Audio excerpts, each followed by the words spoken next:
Hello, we're from this Jane's videos, and this is day 7 of the Nightmare House 2021 The Mortem Manor haunt build videos. As you can see by the fact that it's kind of dim out, I'm starting a lot later than usual. Well, I've been starting pretty late usual because I have to work at Spirit, which is why I'm starting late today. But there will be days coming up soon where I'll be starting early. We're getting closer to Halloween, so these haunt builds are going to be more picking up pace, and it's going to be more stuff that I'm working on through the video without showing you what I've been doing. But this video again is just showing you what I've been doing. But let's get started. I will put up a few new things today though. But we're going to get started with these. Also, may I mention, we finally got our first cold front of the season. Yesterday it felt really nice out. We still feels like fall out today.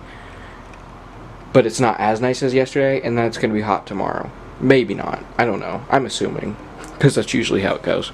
But here's these, which aren't really perfect right now. As you can see, this one's fallen and all over the place because the wind is blowing these a lot because this is completely open. Once this gets closed off, it should be much better. But these are the walls I'm using for the mausoleum, just the walls from last year. This one doesn't look too good, but these ones were some of my favorites from last year. So that's literally all it was, are the walls from last year's haunt, because since last year was a laboratory and I had to have these lab walls, they work well for a mausoleum too, so I just saved them because I knew I'd need them this year, and I'm just reusing them. That way I don't have to carve these walls again, because you all know how much I loved that. So some of those are up. This one's held up with a clamp because it's on the edge there, so it's so simple. The others, that one's held up with a clamp at the top. These ones are held up with cinder blocks. And usually cinder blocks don't hold these walls very well, because these ones are the more thin ones. Usually cinder blocks work pretty well for these more thick walls. However, since that's open and the wind can blow, they aren't doing too good, but they should be fine once this gets covered up. Here are the poles for the facade of the mausoleum. So basically the facade is just going to be one of these, which is actually why it's leaning there, because I'm about to cut it. One of these, two of these I mean, on either side there. And then there's going to be another piece of wood that's in triangular shape that's going to be the roof. So that's what that is going to be. It's very simple. It's not a hard facade to do at all. Over here, pay no mind to that, because that's obviously not going to be there. But do pay mind to that. That tombstone, which I made, which took me like 5 minutes, which is awesome. The reason it looks so different than the others, because this is Clementine's tombstone, and I'm not going to spoil too much yet for the haunt films, but there is a reason why it looks different than the others. But I'm not going to mention why just yet. But I really like it. I think it looks creepy there. I like how that looks. Also, I'm pretty sure maybe I didn't show these. I got tombstones in which are not doing too well. They definitely need to be secured a bit better. They're not doing too well right now. I might have already shown them. I think I did. This one over here, I believe I showed, but I kind of just repositioned it a little bit, but it's not a big deal. This one I did not show, because I just added this one recently. This one is also from Spirit, which that one is too. This is one of my favorite ones. It's a really cool one. I love the look of it. It's one of the smaller ones. It's not small, but it's not too big. So I have it more close to the entrance here, so it's more noticeable. But it's also a little ways back, just because I think it looks cool by those bushes there. But that's a really cool one. It says "Hope is long gone" on it, which I like that saying for it, but I don't like that for a haunt, because these are more so supposed to be realistic tombstones, and no tombstone's actually going to say that on it. But luckily you can hardly tell what it says, so it's not a big deal. So I moved the gravedigger, as you can see, because I felt a little drizzle the other day and I thought it was rain. It wasn't, so he's going to go back tonight, because the radar is showing only a 30% chance a few days before Halloween, but they can't even predict that far out, so he even knows if that's even going to happen. Only time I think we could get rain is if it's a surprise storm, but I don't know if it's going to happen, and I'm praying it won't. Which is crazy. We haven't really gotten any rain this month, and usually I'm fighting the rain throughout October, getting mad that it's raining so much. This year we have a dry October. Unfortunately, it's also one of the hottest Octobers in recent memory. Like I said, a cold front did come through, but this is our first one, and we're already nearing the end of the month, and usually we would have had way more than just one by now. So that's unfortunate, but I'm glad that there's not very much rain this month, so I actually might be good to start setting out animatronics. fairly soon. I'm gonna keep a look at the radar, and if it looks like I might put some out today even, but I'm gonna keep a look at the radar, and if it looks bad, then I'll bring them in. But I don't know. I'll figure it out. They never can tell this far in advance, so you never know. But so far, it's not showing anything, so that's really good. Now, let me move on into here. Obviously, the mansion itself, the best part of the haunt, I think we can all agree on. There's some stuff here that my grandma brought over for little props. There's like a bowl back there. There's this. The grandfather clock shattered. Okay, it's fine. It actually looks better now because it looks creepier. But this is glass from the clock because I just wanted to have that around because, you know, just extra details. Why not? There's a cross in the back there. There's also these wine glasses here, which I think look really cool. So Emily's room is definitely taking shape. Really, the whole thing is taking shape, obviously. Here we have... Let me turn these haunt lights on. Maybe it'll help you see a little bit better. It's good enough. Here we have handheld candle holders that have tapper or taper, or however you say it, candles go in them. Got some more books, which is great. We have 2 of those. I'm going to get ones with the moving wick, like the ones that I have up here for those, to put that in there. And up here, don't mind the dog. As you can see, the clock is a little bit lopsided now, but I actually like it. Up here, there's also this big candle holder, and it's got this in it, which I'm not going to keep in it because that's a real candle and I don't want to burn the place down. I'm going to get another one of those ones and put it there. This thing is really cool. Look at this old Victorian portrait. I mean, I already had that one, which I love that one, but I think this one kind of looks even creepier. And it's huge. It's absolutely massive. And this one I just put in a picture frame that we already had, so it's more of a modern picture. I mean, it looks like it could be old, but it's not an old one. This is actually an old picture frame that's like made out of wood. So that's really cool. The guy at Oddities and Antiques, Frank, is letting me borrow this. So that's how I was able to get a hold of this. Otherwise, I would have paid a pretty penny for this. So I'm very glad that he let me do that. And wow, it's super cool. I think it looks great right there. Now this, you might have seen this a second. Oh, also this is going to go by the fireplace. And speaking of the fireplace, this was going to be my fireplace, okay? I was so excited. I finally got my fireplace. I was like, yes, finally. It's not actually a fireplace. It's the top of a wardrobe, but when it was cut, it looks like a fireplace. So I was like, oh, finally, I have my fireplace. Look at how wide this thing is. There's no walking space. It took up way more space than I thought it would. So either I'm going to cut this down the middle, or I'm going to have to get another fireplace. I don't know. Cutting it seems like it'd be the simpler task. Lost Her Way is up there, and don't question why. She just is. I don't know if I'm going to have her there or not anymore, because I kind of want her by her tombstone, because she's Clementine. I kind of want her over there, so I haven't fully decided what I'm going to do for that.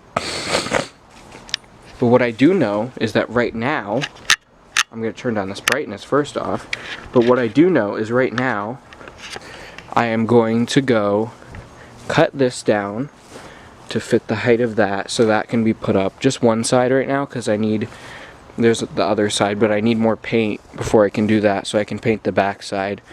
So I'm going to do that right now. I'm going to cut that and put that up, and then we'll go from there. I'll probably put the gravedigger up. Also, what I want to do today, which I don't know if I'll be able to, because that big fireplace, that quote-unquote fireplace, is in the way, but I want to put the final mansion walls up, and so I'll have to cut those down to the size they need to be and then put those up. But I'm hoping it won't be difficult with the fireplace in the way, but I guarantee it's going to give me trouble. Well, looky here, I got the first side of the mausoleum's facade up. Now this shows through more than I thought it would for some reason. I don't know, I just didn't think about this. I didn't take this into account. So what I'm going to have to do there is just paint that gray, or at least just that side. I'll probably paint both sides though, just to make it look best. But that's all I'm going to do there, is just paint that gray, and then it should look fine. But this looks cool. I like it. I mean, obviously it doesn't look like a mausoleum yet. It looks like a wall on a pole. But I will say I'm happy with how far it sticks out, because it's going to look a lot more like a full out facade if it's sticking out farther. And then obviously, like I said, triangular roof, that's going to add a lot to it. Alright, so what I did here, and I'm really happy about it, is, oh, also I forgot to show you this wall earlier, duh. That's a entryway wall, and it's got this candle thing on it, which I need a taper, tapper, or whatever it's called, candle for. So that's what that's there for. There you go. But what I did was I put these up, and I'm so happy about how that looks. It makes it look so much better now that you can't see the stuff in the front of the garage. These aren't going to stay here for now. They're going to go up like an hour before we open each night. So these are going to go up like an hour before we open each night. Because the garage door won't be able to close with these here, because I don't even need cinder blocks for them, because I just have them wedged in between this and the garage door, so they can't fall. And so that's actually, and they only take like 2 minutes, no, they take like a minute to put up all 3 of them. Very simple, so those can just be, and I'm glad that they're foam, because they can literally just be taken down and put back up each night before we open. Very, very simple. So my idea for this was, because the mansion facade itself is going to go out here, and there's going to be a couple feet of clearance in between the mansion facade because of support beams, but there's going to be a couple feet of clearance between the mansion facade and the mansion walls. So what I'm going to do, Coat Rack Monster, was originally going to go like right around here, but instead, now what I'm going to do is I'm going to have him right here. Because technically, you'll already be in the mansion when you're at this point. Even though you're still outside of the garage, you'll already be in the mansion, because the facade is going to be there, and there's going to be that couple feet of clearance. So he's basically going to be in the doorway, which I think should look pretty cool. And I like that idea better than having him here, because I feel like that would just be a little bit too crowded. So I really like the idea of having him right there instead, right in the doorway. I think that'll look cool. Here we go. We got this action going here. We got... Is this turned up all the way? Wow. We got the butler at his spot. There's going to be a curtain behind him so that I can access the stuff back there more easily. So you have him right there. We have this wall right here, which I might have already showed, but I'm not sure. I decided I am going to use Lost Her Way in the actual mansion, because I just really like how she looks at the end of the hall. I think it looks really creepy, and I like that better than how she'd probably look out in the cemetery. So I have her there like she was before, and I like that more. I mean, I didn't even test her out there, but I know I'll like it more. And then, let me wrap around to the back. Now there's only one thing I did back here, but I still want to show you what that one thing is. Actually, no, there's 2 things, because I put the gravedigger back after I moved him, but since he was already there before, that's not too amazing, is it? I put this tombstone from Home Depot over here. I like how it looks over here by the bushes. So this is around the end of this cemetery. So that's where Cemetery Angel's going to go. I've already mentioned Mr. Dark's going to be here, so it's around that general area. Kind of just tucked away in the back, and then the other tombstones are here. Cemetery's starting to look more full now, and I like it. So I got the entrance to the cemetery lighting back, which you can hardly see it. But just trust me, it's there. You can just hardly see it because it's so dim. But that's how I want it. Alright, so this haunt is really starting to come together now. That the foyer is not just a party zone for props that aren't being used. Now that it's actually starting to be set up, it's really starting to come together. I got the light up there for the foyer. I have it orange because of the candlelight effect. I like this so far. I really love how the butler looks there. I think he looks really creepy. I'm probably actually going to, because I have this at the dimmest, and it still shines on him a little bit more than I wanted it to. Either I'm going to do the effect I did on the light in Emily's room, which if you don't know what that is, if you haven't seen the other builds, I'm going to show you. It's the light where I put the duct tape on it, and it basically breaks up the light, but it also makes it dimmer. So I might do that and actually do blue for that scene. But I don't know. I like how the orange looks, but we'll see once the fireplace gets in here. If it's too much orange, we'll figure out what the deal with that is. But I really like how this looks. You can't really see the cool walls and stuff on camera, but you can see the walls in person. You can't really see much of this on camera, but you can see it in person. But I really like how he looks with his candelabra flickering. That's what I'm going to have him as. I love this prop. Let me just say that. I haven't really talked about this prop yet. I actually got it earlier this year off of fellow haunter, Witchy Pumpkin or Pumpkin Market. I'm not sure which channel name his is yet. He gave me a good deal on this one because I knew I'd want this one for the haunt this year. And I love this prop because, for one, it has, well, one thing is it's bilingual, so it has different modes. It has French, Spanish, and English. Also, he's got a setting where he goes through his phrases and he says his phrases, which I like his phrases a lot, but I think they're a little too cheesy for the vibe I'm going for with this haunt. And then he also has a mode where he, like, basically mumbles and laughs like an old creepy butler, which I like that one, but it has organ music in the background, and I feel like that'll distract from the actual organ music I'm gonna have playing over the haunt speakers, so I feel like that'll not mix very well. But he's also got this awesome option, which I absolutely love, where he's just a static prop and his candelabra flickers. I think that is a fantastic option. Also on this option, his eyes light up, but I don't like how his light up eyes look since he's supposed to be like a human butler. I don't think it really works for his character. So I just have him as this static with the candelabra flickering, and I really like it. Just wanted to mention that. And he's very tall. I think he's really creepy, and he's definitely a sight to see, right, when guests walk into the haunt. I really, really like that, and I love how he looks there. So, I'm going to have to make another wall. Unfortunately, I thought I was done with him, but I have to make another wall right there because it doesn't fill it up enough. But other than that, I'm done with him, which it's good to know, at least, that is the last one I need to do. Right here, if I can, on this wall, which I'm going to shine a flashlight on right now, I'm going to try to use the Atmos Effects Unliving Portraits. So that's basically an effect where you play the video and you can either use a projector or a monitor, which I'm probably going to use a monitor because for this one that's usually what you would do. And it's basically a portrait that like comes to life. It looks like it's coming to life. The one I'm going to use is the Decaying Man because it looks like from Disney's Haunted Mansion, what they have in their foyer, and I like it a lot. Basically the guy starts out as a normal Victorian looking portrait and he decays into a skeleton. It's really cool. So it's obviously just a video that plays, but usually what people would do is they would cut a shape in the wall the size of the monitor and then hang a picture frame on the wall the size of the monitor, so it doesn't look like a monitor, it actually looks like a picture in the picture frame, and it creates an awesome effect. If you don't know what it is, look it up, Atmos Effects Unliving Portraits. It's super cool. So that's what I'm going to do. My only problem is I don't know how I'm going to hold the monitor up against this wall, because there's not really... because the monitor would have to be flipped sideways in order for it to be the length of an actual portrait. So I'm not really sure how I'm going to hold that up against the wall yet. I think most people use duct tape and stuff, but I don't know if that's going to work too well. I don't know. I literally have no clue how I'm going to do that yet, but I'm going to try to figure it out. And if I can't do the monitor, I'm still going to cut a hole in this, and I'm just going to put a sheet behind it and use a projector to project it on, and still put the picture frame around it, but just project it instead of a monitor. But I think the monitor would look a lot better, so I'm going to try my hardest to do that. Obviously the fireplace also needs to go there, which I'm not going to use the one that I got because it's way too big. So I'm going to have my mom, because she's good at making these, I'm going to have her make one out of cardboard, which sounds kind of weird, but bear with me, it'll look good.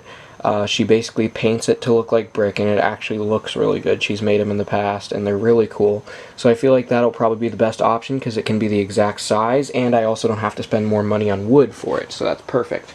Other than that, the scene is basically almost done, which is surprising because I just basically started it today, but it's almost done now because there's only a few things in the foyer scene. There's literally the butler, the fireplace, the portrait, this, and then a couple little details. But that's about it for that scene, which is exciting. I think this is a really cool thing to see when you're walking into the haunt. Remember, these are going to all be blocked off, so you're not going to see that. Also, there's going to be the giant mansion facade, so your vision will be more limited than this. But I think this is definitely a cool thing to see while people are waiting in line, just to give them a glimpse of the haunt. They see the butler basically standing there. I think it's cool, and I love how when you walk in, now I can actually walk into the haunt and see what it looks like walking through from the front. I really, really love the window in the background as you're turning the corner. I really love how that looks. That looks a lot cooler than it looked when I had to just test it by standing here and looking back. Actually being able to turn the corner and see the reveal of the window, I think looks awesome, and I'm really happy with that. So happy that I actually got this scene cleared out and basically almost done, other than those two things I need to do in it. And then other than that, besides a few little details, the interior of the mansion will basically be done hopefully in a couple of days. I don't know for sure, because actually no, it probably won't be, because I'll need to probably put the monitor up closer to opening night, because like I said, I don't even know how I'm going to hold it there, so I'm going to have to figure something out for that. But other than that, excited that the main part of the haunt is almost done. The cemetery shouldn't take too long, so I'm on track. I hope you all enjoyed this haunt build video. I know it was a little bit lengthier because I was talking about a lot of stuff, but I really wanted to get some things clarified. Wanted to talk about my plans moving here on out, because there's less than 2 weeks until Halloween. I'm excited. I'm so happy the haunt's finally shaping together, and stay tuned for the next one. Keep howling at the moon, my werewolves.